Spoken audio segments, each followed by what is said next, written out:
Bismillahirrahmanirrahim. Assalamualaikum warahmatullahi wabarakatuh. Selamat datang di channel Siti Muntamimah. Terima kasih teman-teman masih setia di channel kami. Semoga menjadi amal soleh kita bersama. Mari kita berdoa bersama-sama supaya semua apa yang kita lakukan, berbagi ini sangat bermanfaat untuk Anda semuanya dan untuk lembaga, dan lebihnya bahwa kita akan mengembangkan pendidikan anak usia dini. Selamat datang guru-guru hebat, pejuang pendidikan anak usia dini. Baik teman-teman, jangan lupa untuk 3M, menggunakan masker, mencuci tangan, dan menjaga jarak. Oke teman-teman, kegiatan pembelajaran di sentra bahan alam dengan tujuan untuk melatih sensori motorik anak, memberikan kesempatan anak untuk bereksperimen, berkreativitas, memberikan kesempatan untuk inovasi. Anak-anak akan mencoba hal-hal baru di sentra bahan alam atau di sains. Nah, perpaduan kegiatan di bahan alam itu melibatkan 5 kemampuan, yaitu sains, teknologi, engineering, art atau seni, kemudian math atau matematik. Pijakan untuk bermain di sentra bahan alam ada 4. Yang pertama, pijakan lingkungan atau setting lingkungan, yaitu guru melakukan penataan atau densitas yang akan dilakukan oleh anak, atau ragam kegiatan yang akan dilakukan anak, atau load spotnya anak.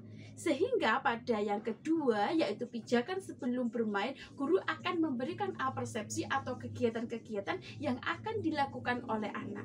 Yang ketiga, pijakan saat main, guru akan melakukan evaluasi, observasi, penilaian atau pengamatan. Yang keempat, pijakan setelah bermain, yaitu recalling. Guru akan melakukan kegiatan bertanya pada anak usia dini apa yang sudah dilakukan ketika bermain sentra bahan alam, atau apa saja kegiatan-kegiatan yang sudah dilakukan, atau permainan apa yang sudah dilakukan oleh anak.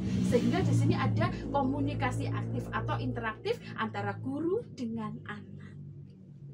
Cara atau pelaksanaan kegiatan di sentra bahan alam, yang pertama adalah menjelajah. Anak akan menjelajahi densitas atau ragam kegiatan itu yang sudah dipersiapkan oleh guru.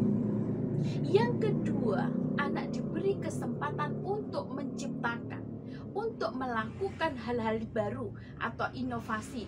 Anak akan melakukan eksperimen dari ragam kegiatan, ragam densitas yang sudah disiapkan guru. Yang ketiga adalah berpikir kritis atau high order thinking skill, di mana anak kenapa bisa berpikir kritis? Ya, karena ketika anak bermain di sentra bahan alam, banyak hal-hal yang akan dilihat anak, karena dia akan membandingkan, kemudian dia akan mengelompokkan, kemudian dia akan mencoba mengukur, karena banyak hal. Berpikir kritis ini contohnya, ketika di sentra bahan alam, dia akan bermain kincir air. Ketika anak menuang air di dalam lubang atau di atas kincir air, maka di situ ada volume air yang sedang dia tuangkan, sehingga kincir itu bisa berputar. Nah, disinilah contoh anak akan berpikir kritis. Kemudian yang keempat yaitu berkomunikasi.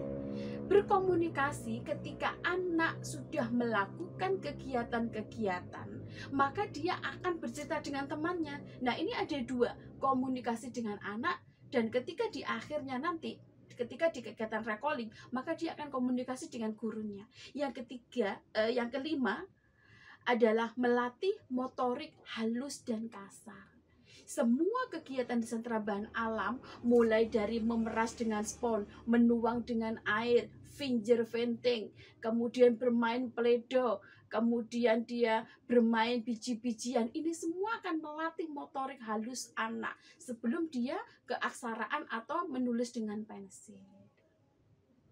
Adapun bahan yang dibutuhkan di sentra bahan alam diantaranya adalah batu atau kerikil. Fungsinya untuk apa? Anak ketika dia bermain batu atau kerikil, maka dia akan belajar keaksaraan. Dia akan membentuk huruf melalui batu atau kerikil. Bisa juga untuk mengenalkan angka. Dia akan membentuk angka dari bahan tersebut dari batu atau kerikil. Atau dia juga akan bisa berhitung. Yang kedua adalah pasir. Pasir ini anak akan mencetak dengan pasir. Yang ketiga adalah yang bahan yang dibutuhkan bisa tanah liat. Untuk apa tanah liat? Tanah liat difungsikan bisa untuk membentuk dari tanah liat sesuai dengan tema, atau tanah keramik. Jadi ada dua, tanah liat atau tanah keramik. Yang selanjutnya adalah pledo. Pledo di sini bisa dari pabrik atau kita bisa membuat dari tepung atau tepung kanji. Nah, guru bisa lebih hemat ya ketika guru itu akan membuat sendiri. Selanjutnya adalah plastisin. Plastisin ini bisa dibuat juga dari tepung atau bisa dibeli dari pabrik.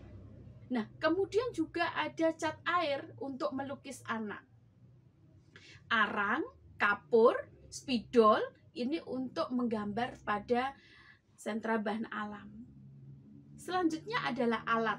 Alat yang dibutuhkan ada box besar, kemudian pompa untuk memompa air, kemudian jurigen atau corong ya, berserta corong, kemudian anak canting untuk menuang, kemudian spon, ember, gunting, kemudian perlak untuk anak-anak supaya tidak basah, atau celmek ya, seperti itu. Kemudian sediakan juga kain pel, sehingga ketika ada yang basah, anak-anak sudah siap dengan konsekuensi ketika bermain di sentra bahan alam, dia harus bertanggung jawab. Demikian teman-teman uraian atau paparan kegiatan bermain di sentra bahan alam, mulai pijakan lingkungan, pijakan sebelum bermain, pijakan saat main, dan pijakan setelah bermain atau recalling. Dan semua alat dan bahan ini kita bisa sesuaikan dengan kemampuan lembaga atau sekolah masing-masing. Dan pada intinya, kesimpulannya, kegiatan di sentra bahan alam ini adalah contoh dari approach atau pendidikan atau pendekatan STEM, yaitu Science, Technology, Engineering, Art, and Math. Dan ini anak dituntut atau anak berpikir kritis atau hiking order thinking skill. Demikian teman-teman, semoga bermanfaat. Terima kasih. Jangan lupa subscribe and like. Wassalamualaikum warahmatullahi wabarakatuh.